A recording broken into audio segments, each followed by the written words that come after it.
तो भाई जो अगला चैप्टर है वो है आपका मानस विवेचन। ठीक है, इसको जो है मन कहेंगे। मन के बारे में अब हम पढ़ने वाले हैं। मन जो है आपके पदार्थ विज्ञान और क्रिया शरीर दोनों पॉइंट ऑफ व्यू से जो है इंपॉर्टेंट है, और इसको जो है अच्छे से थोड़ा सा ध्यान से हम करेंगे।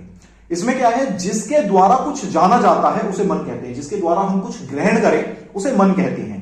मन्नात मनहा, ठीक है, मन्नात मनहा का मतलब हो गया जो मनन करे वह मन है, जो चिंतन करे वह मन है, जो सोचे विचारे वह मन है, जिससे कुछ ग्रहण हो वह मन है। ठीक है, इसकी जो है परिभाषा ये कुछ इस प्रकार से होगी। पर्यायवाची इसके हृदय, चेत, चित्त, मानस, रक्त, सत्व आदि हैं।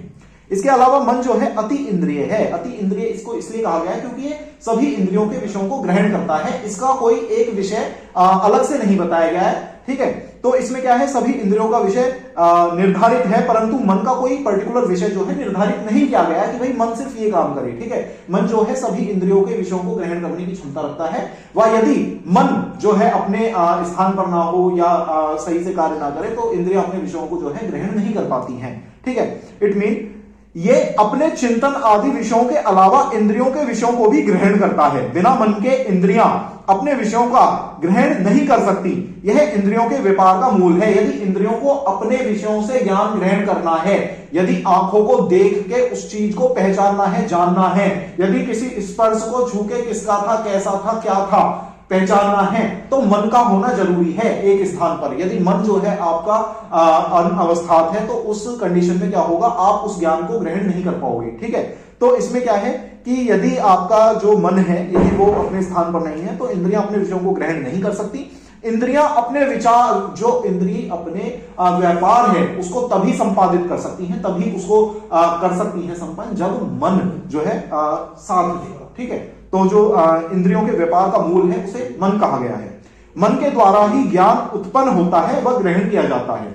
विषय का ज्ञान आत्मा, इंद्रिय, इंद्रियार्थ, मन के संयोग से होता है। यदि इन चारों में से किसी एक का भी अभाव हो जाए तो ज्ञान नहीं होता। यदि आत्मा शरीर से पृथक हो जाए तो व्यक्ति जीवित ही नहीं होगा, ज्ञान को ग्रहण कैसे करेगा। यदि इंद्रियां ना हो तो विषयों को ग्रहण नहीं कर पाएगा, क्योंकि विषयों को ग्रहण करना जो कार्य है वो इंद्रियों का है। इसके अलावा यदि इंद्रियार्थ ना हो तो इंद्रियां ग्रहण तो कर सकती हैं अपने विषयों को, पर जब उनके अर्थ ही नहीं है, उनके विषय ही नहीं है, तो ग्रहण किसको करेंगी। और यदि मन नहीं है तो इंद्रिय जो है अपने विषयों को कितना ही ग्रहण करने की कोशिश करे परंतु उसको ग्रहण नहीं कर पाएगी, क्योंकि उसको ग्रहण करवाने में जो है मूल जो कारण है वो आपका मन होता है। ठीक है, इसके बाद क्या है, मन एक समय पर अनेक विषयों को ग्रहण नहीं कर सकता। मन एक समय पर एक ही विषय का ग्रहण करता है। जब हम किसी चीज के बारे में सोच रहे होते हैं, फिर उस समय यदि हम पढ़ते हैं तो जो हम पढ़ रहे हैं वो हमें समझ में नहीं आता, क्योंकि उस समय हमारा मन जो है कहीं और चल रहा होता है। ठीक है, तो मतलब कि मन जो है एक समय पर एक विषयों को ग्रहण कर सकता है, इसीलिए कहा जाता है मन लगाकर पढ़ो, मतलब कि मन को एकाग्रचित्त कर, ठीक है, एक स्थान पर रखकर पढ़ो। ठीक है, तो समझ में आएगा। यदि मन एकाग्र नहीं होगा, मन अनवस्थित होगा, तो विषय जो है ग्रहण नहीं होंगे। ठीक है, इसके बाद क्या है, मन की उत्पत्ति की यदि हम बात करें तो रज अहंकार की सहायता से सत्व जो है एकादश इंद्रियों को, 11 इंद्रियों को उत्पन्न करता है। रज अहंकार की सहायता से सत्व जो है 11 इंद्रियों को उत्पन्न करता है। 5 ज्ञानेंद्रिय है, 5 कर्मेंद्रिय है, 1 मन है। मन को उभय इंद्रिय कहा जाता है क्योंकि यह ज्ञानेंद्रिय और कर्मेंद्रिय दोनों के तरह जो है कार्य को कर सकती है। इसके अलावा क्या है, इसका पोषण जो है आहार के ही एक भाग से होता है। जो आहार हम खाते हैं उसी में से एक भाग जो है वो मन को पोषित करता है, मन को न्यूरिशमेंट प्रोवाइड करता है, जिससे मन जो है अपना सही प्रकार से अपने कार्यों को संपादित कर पाता है। इसके बाद क्या है, मन सूक्ष्म शरीर का स्थूल शरीर से संबंध स्थापित करता है, एक लिंकेज का काम करता है। जो हमारा सूक्ष्म शरीर, हमारी आत्मा है, जो हमारा पुरुष है, उस पुरुष को इस स्थूल शरीर, पंच महाभूत से बने हुए शरीर से जोड़ता है।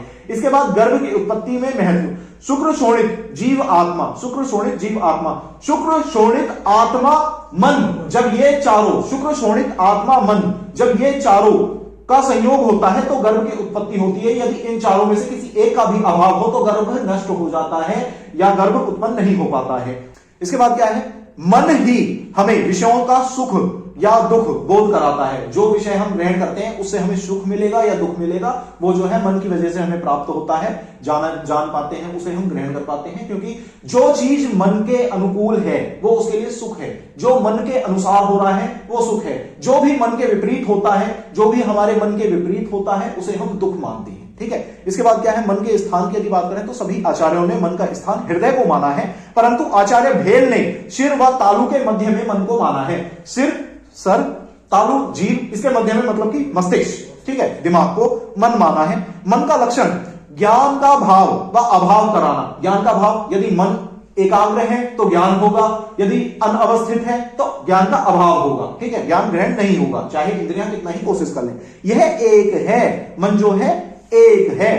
इसके बाद क्या है, मन, इसके अनुकूल होने वाले विषय जो है सुख, ठीक है, और इसके विपरीत होने वाले दुख कहलाते हैं। कर्म पुरुष, ठीक है, कर्म पुरुष के जो गुण हैं वो कुछ इस प्रकार से हैं। तस्य सुख दुखे इच्छा द्वेषो प्रज्ञा प्राणापाना उन्मेष निवेशो बुद्धिर मनो संकल्प विचारणा, ठीक है, स्मृति विज्ञान मध्य विषयो विषय उपलब्धिश गुणा, ठीक है। तो ये जो है आपके कर्म पुरुष के गुण हैं। तो ये जो कर्म पुरुष के गुण हैं, तस्य सुख दुखे इच्छा द्वेषो प्रज्ञा प्राणापाना उन्मेष निवेशो बुद्धिर मनो संकल्प विचारणा, स्मृति विज्ञान मध्य विषयो विषयोपलब्धिश गुणा।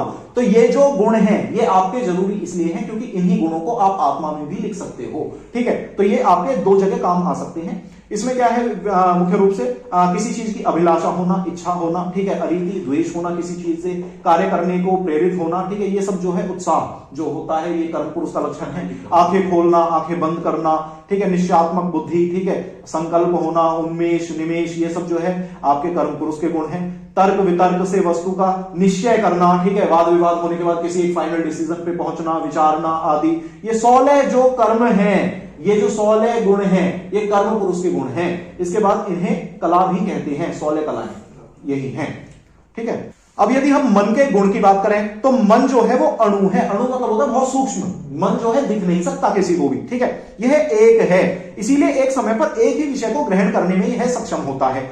मन के विषय क्या है, मुख्य रूप से चिंतन करना, विचारना, ध्यान करना, संकल्प करना आदि सभी विषय जो मन द्वारा ज्ञात किए जाते हैं वे सभी मन के विषय कहे जाते हैं। कर्म, मन के कर्म क्या है, इंद्रियों में रहकर उनका संचालन करना, यह इंद्रियों में रहकर उनका जो कार्य है उसको संपादित करवाता है, उनको जो है सुचारू रूप से चलवाता है। इंद्रियों का काम है ज्ञान को ग्रहण करना, इंद्रियां ज्ञान को ग्रहण तब करती हैं जब मन उनका साथ दे, ठीक है। तो इंद्रियों में रहकर उनका संचालन करना, स्वयं को अहित विषयों से दूर करना, रखना, ठीक है। मन की जो एक प्रवृत्ति होती है वो ये होती है कि जिस चीज से इसे दुख होगा वो उस चीज से दूर भागता है, ठीक है। इसके बाद क्या है, विचार व ऊह करना, ठीक है, किसी चीज के बारे में विचारना, मंथन करना, ठीक है, सोचना डीपली, ये सब मन के विषय हैं, ठीक है। इसके बाद क्या है, ऊह का मतलब हो गया आपका युक्तिपूर्वक विचार करना, ठीक है, अलग अलग लॉजिक लगा के जो है एक पॉइंट ऑफ व्यू को जो है सोचने की कोशिश करना। इसके अलावा स्रोतस की बात करूं तो यह जो है मुख्य रूप से संज्ञा वह स्रोतस और मनोवय स्रोतस में होता है। ये हो गया आपका मन कंप्लीट।